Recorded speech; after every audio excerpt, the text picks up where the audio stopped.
Hello. Hey, hi guys. So today I want to do a quick recap of two of my games from the NUS Invitational Tournament 2022, held in June, just a couple of weeks ago.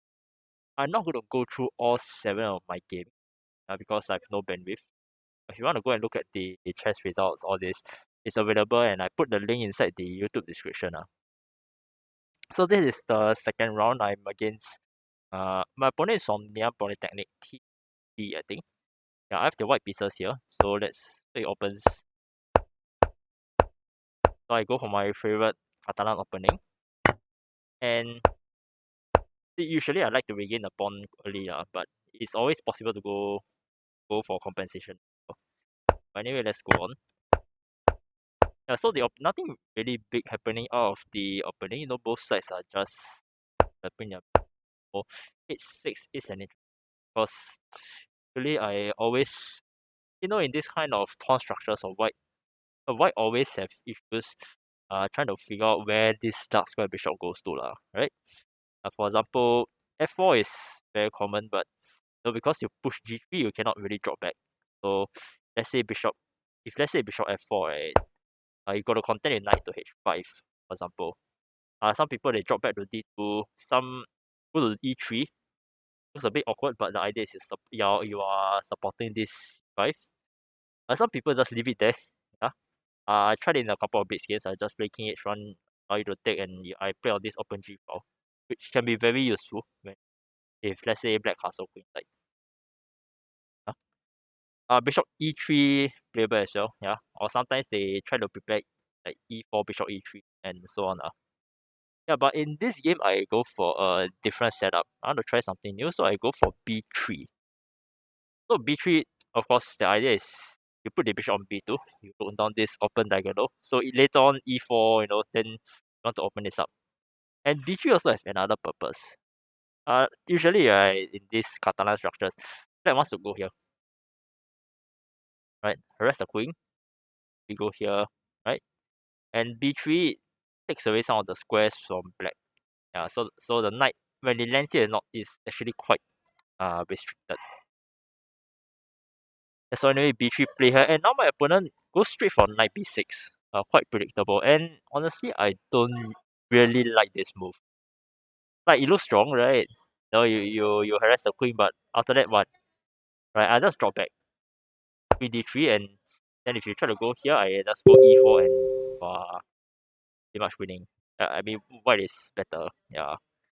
And the other reason why I don't really like knight to b6 is because you block this in. Yeah, it, yep. Yeah, you block in this pawn, which is not so useful for black in this kind of pawn structure. Usually, one of the biggest weakness for black is that you're gonna have trouble getting this light square bishop out.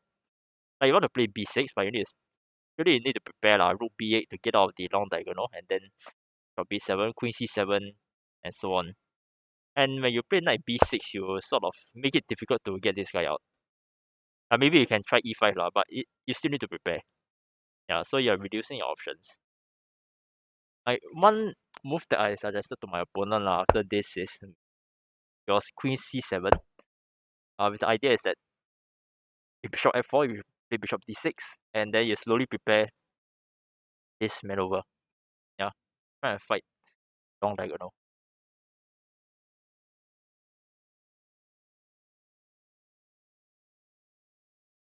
It's the same game that I showed you yesterday.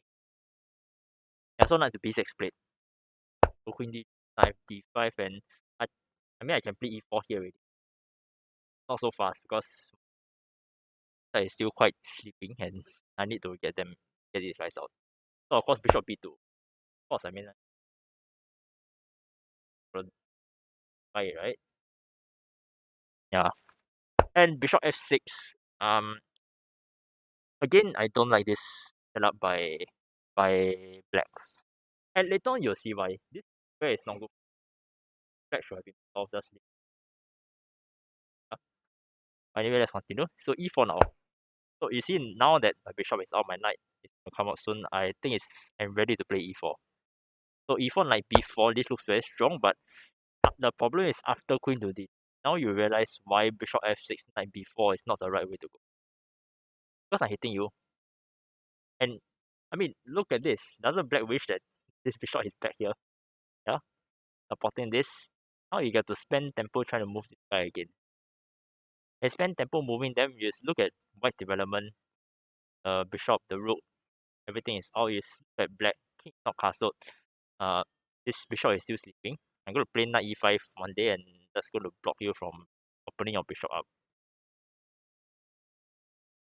Yeah, so indeed, what I saw after knight a6 is that white is just better because I just developed.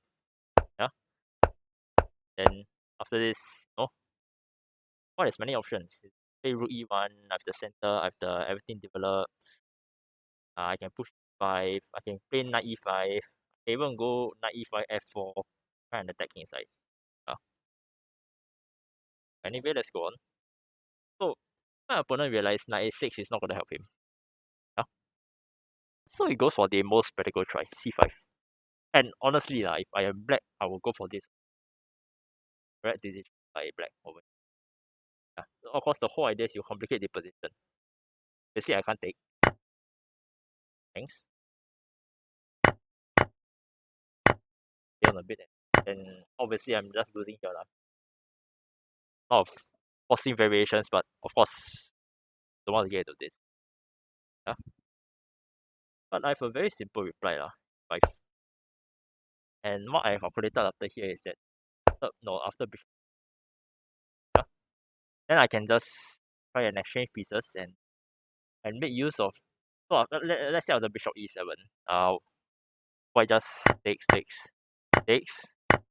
and what I'm going to do is I'm going to use this very poorly placed black just to catch up in the development. So I just play one. And yeah, I mean, come on, look at this.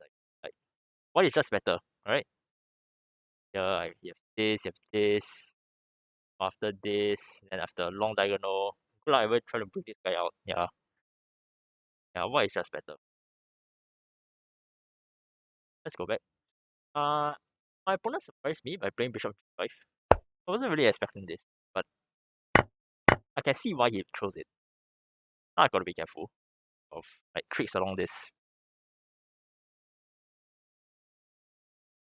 But yeah, I'm not that scared because after the further exchanges, after this, right, actually white is just strategically won over here, right? And first of all, how is black going to use this? Very hard. Yeah, you need to get your queen out somehow, and it's not easy. Secondly, look at black's position. Like the development, I already talked about this bishop, right? You're not trying to get it out. The knight is off center. This pawn is weak. Really, I'm threatening to win a pawn by force over here. Yeah? So it's very hard for black to defend all this, and I think the main reason for that is that I think black chose the wrong plan for his pieces, especially this bishop. Over here, I think this bishop f6, knight b6, knight b4. You're just wasting time, and that's what I told my opponent after the game. That like this is not what you should be going for, especially against the opening like the Catalan. Yeah. Yeah, but anyway, we got to here and already white is winning. My opponent did me a favor. He blundered with queen a5. I mean other moves are like castles or whatever. I mean white is still winning. Yeah. Pawns, everything. But yeah, my opponent blundered queen a5. Yeah. And the idea is that after this, I mean I can win the pawn, but that's not the point. I just play this. And yeah, I win this knight. It's still not over because after this series of moves, I need to be careful. I cannot let black queen swing over here and justify the opening of that h file. So bishop d6 is necessary. And actually after this, at this position, white resign. Black resign. Yeah. Yeah, after the game, my opponent, we were talking, and he said that actually he's not familiar with playing against the Catalan. Right. Yeah. So I don't know, but like regardless of whatever openings you all play against, you should still remember the basic ideas. Like get your pieces out into the game. And that's the most important. Like don't go for all these fancy maneuvers that they seem to achieve things, but they don't. Yeah, yeah. But this was a nice. I was quite happy with this win. Yeah.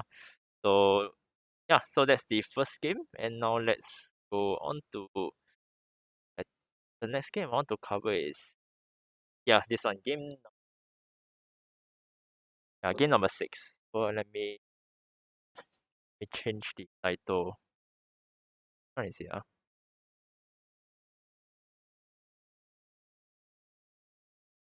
Wait, done. Yep. Yeah. So game number 6. Again, I have the white pieces against my opponent Arvin from SUTD Team A. Very strong player. Quite endorsed quite well by Logesh and Jason. Yeah.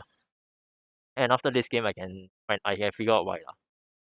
So again, I have the white pieces. I'll open out with my favorite Catalan repertoire again, but this time black goes for a Grunfeld setup, d5. Yeah. And after the exchange line, knight b4 here is an option. I think I faced this before. a3. Yeah, just play a3 here. But knight b6 I think is the main line here, and knight e2, knight c6, and d5. So yeah, I've faced this position before.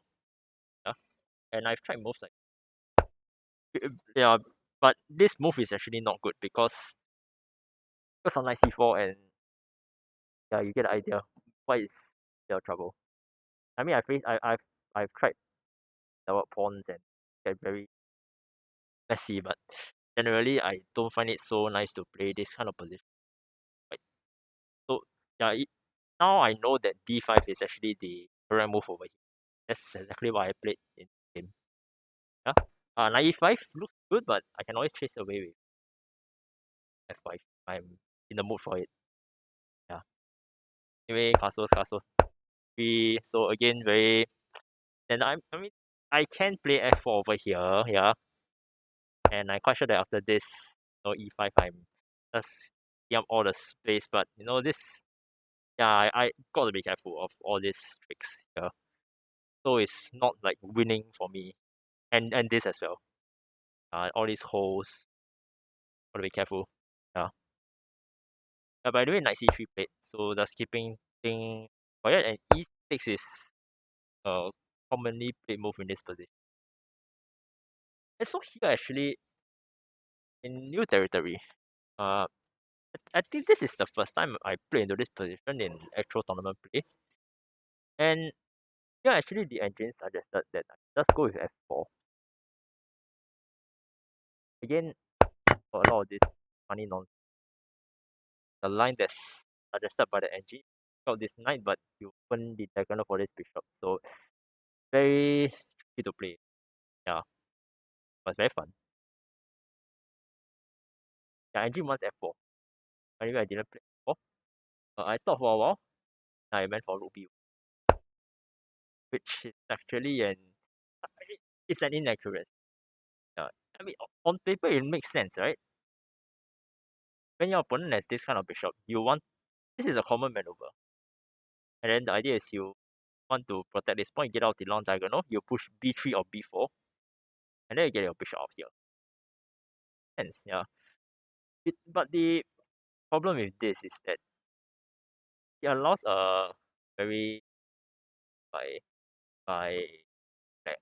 And the main reason is because I already advanced e4. So the maneuver is this. Takes d5, e takes d5, bishop f5. And now I gotta waste tempo. Either I go away or I try to block, but I can't, right? Yeah, if I block with bishop e4 and my knight is overloaded, be an issue. Yeah, actually I just lose here. Not good. And then this is terrible. Yeah, that's the reason why it's not accurate. Actually, I think the computer thinks it's a mistake. Anyway, my opponent doesn't play, he goes 6. Uh f4. So yeah, I think both of us are quite unaware that. But now after taking here, yeah, yeah, this is a really bad mistake. Rook takes e5.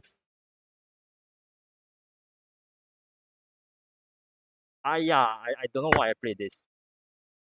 Oh, because I should have just taken. But even here, yeah, even here there's still. But at least I have room for my get out and then I try to win back this ball. Shouldn't be an issue because it's isolated. But anyway, I took the heck. I just handed the bishop pair over to in a position that's going to be open. Yeah, that's wonderful. I know. Yeah, actually after this I was lost. No ideas. Huh? This comes back to haunt me. Bishop pair in the open position and actually I yeah, black wins the pawn by I think yeah, I by this time actually black is just winning. In a pawn, you got two bishops and open position, you're just stay in the field. And so you see, right, kind of, see that this kind of opponents you do need to start. Especially like Grunfeld, Catalan, all this. So like Rook B1 is very innocent, but all this kind of trick. Like you don't study them and what's the ideas. It is kind of opening. Yeah. But yeah. Anyway, thanks guys for thanks for watching today. I hope don't screw up like me, please. Bye.